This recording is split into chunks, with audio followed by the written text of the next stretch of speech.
Video vamos a seguir con la parte de ecosistemas. En este caso sería la última parte que corresponden a los temas de ecosistemas. La última parte serían los ciclos biogeoquímicos. Bien, primero hay que entender qué es un ciclo biogeoquímico. Tienen que saber que los movimientos de sustancias inorgánicas ocurren en estos ciclos. Bien, ahora hay que tener muy en cuenta los componentes abióticos y los componentes bióticos. Si recordamos otra vez la definición de ecosistema, nos decía que se define a ecosistema como la interrelación entre estos componentes bióticos y abióticos. Pero en este caso nos interesan a nosotros solamente los componentes bióticos y abióticos de estos ciclos biogeoquímicos. Bien, con respecto a los componentes abióticos vamos a encontrar a la atmósfera, que es la capa gaseosa que rodea el planeta, a la litósfera, que es la corteza sólida de la Tierra, a la hidrosfera, que es la masa de agua dinámica del planeta Tierra y que comprende a los océanos, lagos y ríos.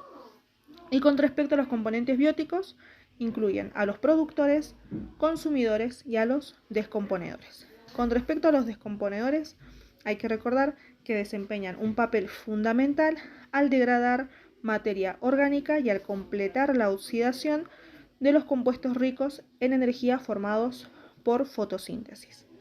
El primer ciclo que tenemos que tratar es el ciclo del agua. Hay que tener muy presente que casi el 98% del agua en nuestro planeta se encuentra en estado líquido, como agua salada en los océanos o como agua dulce en ríos, lagos, lagunas y aguas subterráneas. El 2% restante va a estar congelada en los casquetes polares y en los glaciares.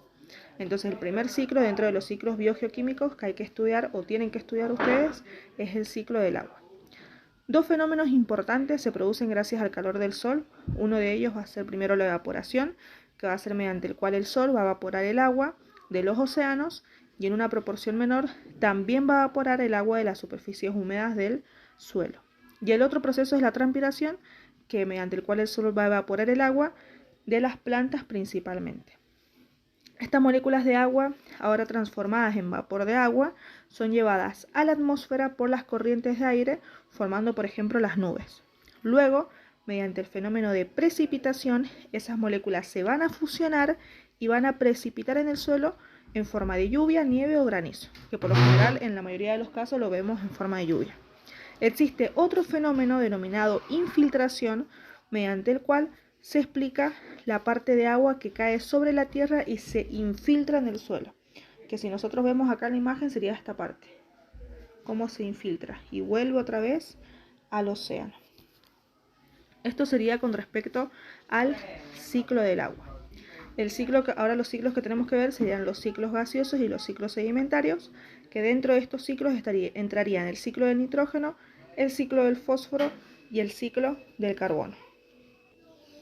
Bien, siguiendo con los ciclos, como les había mencionado recién, tenemos a los ciclos gaseosos y los ciclos sedimentarios. Los ecólogos distinguen dos tipos de ciclo de la materia, los que recién nombré, los gaseosos y los sedimentarios. En los ciclos gaseosos, la mayor reserva y fuente de elementos se va a encontrar en forma de gas en la atmósfera. Y en los ciclos sedimentarios, los elementos van a ser extraídos a partir de las rocas por factores ambientales y van a ser transportadas por el agua en solución. Bien, entonces como les había mencionado, el ciclo que vamos a ver ahora es el ciclo del nitrógeno y acá hay una representación de cómo se cumpliría este ciclo y las etapas también de este ciclo. El reservorio principal del nitrógeno es la atmósfera. De hecho, tienen que saber que el nitrógeno constituye hasta el 78% de los gases de la atmósfera. Sin embargo, dado que la mayor parte de los seres vivos no puede utilizar el nitrógeno atmosférico para elaborar aminoácidos y otros compuestos nitrogenados, ellos dependen del nitrógeno presente en los minerales del suelo. Bien, las tres etapas principales de este ciclo van a ser la amonificación, la nitrificación y la asimilación. La mayor parte del nitrógeno encontrado en el suelo es el resultado de la descomposición de materiales orgánicos y se encuentra en forma de compuestos orgánicos complejos, como las proteínas, aminoácidos, ácidos nucleicos y los nucleótidos. Estos compuestos nitrogenados también tienen que saber que habitualmente son degradados a compuestos simples por organismos que habitan en el suelo, que por lo general estos se encuentran como bacterias y hongos. Estos microorganismos usan las proteínas y aminoácidos para construir sus propias proteínas necesarias y van a liberar el exceso de nitrógeno en forma de amoníaco, que es el nitrógeno, hidrógeno 3, o del ion amonio, que es nitrógeno, hidrógeno 4, y este se encuentra como un catión con carga positiva. Este proceso que recién acabo de nombrar es el que se conoce como amonificación. Bien. Bueno, hay que tener en cuenta entonces que varias especies de bacterias comunes en el suelo son capaces de oxidar el amoníaco o el ion amonio. Esta oxidación, conocida como nitrificación, es un proceso que nos va a generar energía. Y la energía liberada se va a utilizar por estas bacterias como una fuente de energía primaria, que a esto es lo que llamamos quimiosíntesis. Cuando las bacterias pueden utilizar elementos que se encuentran en el suelo. Bien. Un grupo de bacterias que se las conoce como nitritobacterias oxidan el amoníaco o el ion amonio a nitrito. El nitrito tienen que saber que es muy tóxico para muchas plantas, pero es muy raro que se acumule. Los miembros de este género de bacterias oxidan el nitrito a nitrato, nuevamente con liberación de energías por las nitratobacterias. Una vez que el nitrato se encuentra dentro de la célula vegetal, se reduce nuevamente a amonio. En contraste con la nitrificación, este proceso de asimilación va a requerir de energía. Una variedad de procesos, como las cosechas, la erosión del suelo, el fuego, el agua que se infiltra en el suelo, puede reducir la cantidad de nitrato disponible para las plantas. También se pierden nitratos como resultado de las actividades de ciertos tipos de bacterias del suelo. En ausencia de oxígeno, estas bacterias degradan nitrato, liberando nitrógeno en la atmósfera y utilizando el oxígeno para su propia respiración. Este proceso, conocido como desnitrificación, ocurre en los suelos poco drenados y por eso están pobremente aireados. Entonces, recordando los procesos que acabamos de ver, recuerden que tenemos la amonificación, vamos a tener la nitrificación y vamos a tener también la asimilación dentro de las etapas que ocurren en el ciclo del nitrógeno. Ahora vamos a seguir con el ciclo del fósforo. La erosión de las rocas que van a contener fósforo, que les llamamos fosfóricas, van a liberar fosfato en el suelo, en donde va a ser captado por las raíces de las plantas. Una vez en las células vegetales, el fosfato va a ser utilizado en una variedad de moléculas biológicas, incluyendo los ácidos nucleicos. Que si nosotros recordamos la presencia del fósforo en estos ácidos nucleicos, y si recordamos cómo está conformado un nucleótido, tienen que recordar que está conformado por una base nitrogenada, un azúcar y un fósforo. Entonces acá podemos ver la presencia del grupo fosfato. En realidad se llama grupo fosfato, pero hay que saber que este grupo fosfato obviamente está la presencia del fósforo. Finalmente, los descomponedores, que van a degradar desechos y organismos muertos, van a liberar el fósforo inorgánico en el agua, el cual queda disponible para ser utilizado por productores acuáticos una vez más. Parte del fosfato de la cadena alimentaria acuática va a regresar a la tierra. Una pequeña proporción de los peces e invertebrados acuáticos son comidos por aves marinas que defecan en tierra mientras se asolean. Y el guano, o sea, excretas de aves, contiene grandes cantidades de fosfato y nitrato. Y una vez en tierra, estos minerales pueden ser absorbidos por las raíces de las plantas y obviamente podemos ver cómo se cumple otra vez este ciclo. Bien, y el ciclo que nos queda dentro de los ciclos sedimentarios y los ciclos gaseosos es el ciclo del carbono.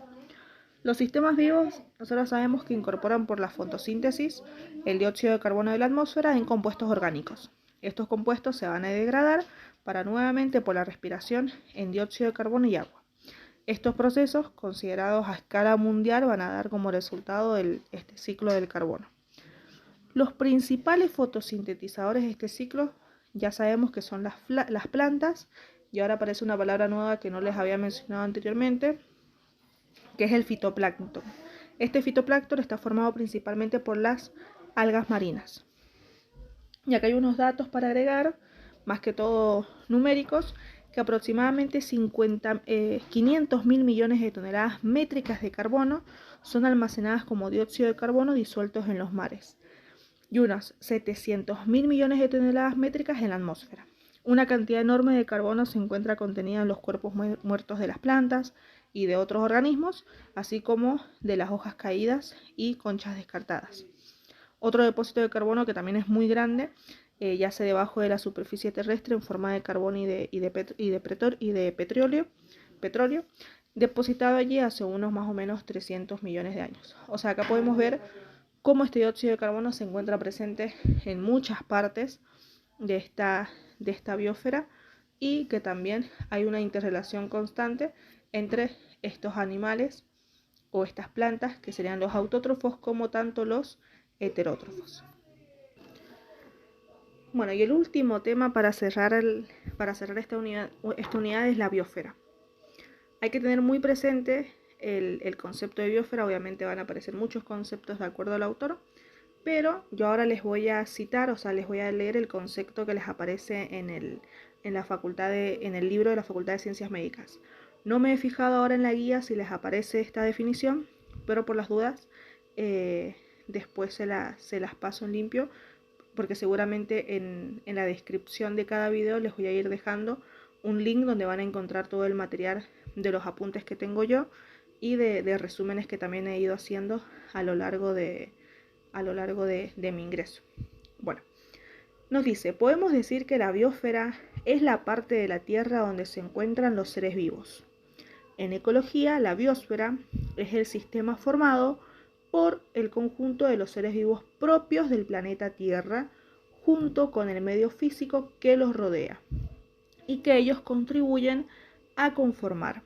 La biosfera es una creación colectiva de una variedad de organismos y especies que, interactuando entre sí, forman la diversidad de los ecosistemas. En síntesis o en resumen, es el subsistema que va a abarcar a todos los seres vivos del planeta y obviamente a todas las interacciones que tienen estos seres vivos. Bien, ese es el concepto en sí de biosfera, que por lo menos en mi cuadernillo de ingreso les aparece como en un cuadrito. Bien, estos serían todos los temas. Por lo general, ecología, yo sé que para la mayoría es un tema que no les gusta mucho. Todos queremos ir a la parte humana, o sea, a la parte de los sistemas, pero es muy importante porque muchas veces también está bueno saber de estos temas y cómo se manejan otros seres vivos y los ciclos que también hay presentes. En el siguiente video que voy a subir, ahora que voy a grabar, voy a subirles toda la resolución de los ejercicios de la unidad 1 para completarlos, y con eso ya podrían hacer sus resúmenes y completar la ejercitación del cuadernillo. Así que bueno, nos vemos en el próximo video.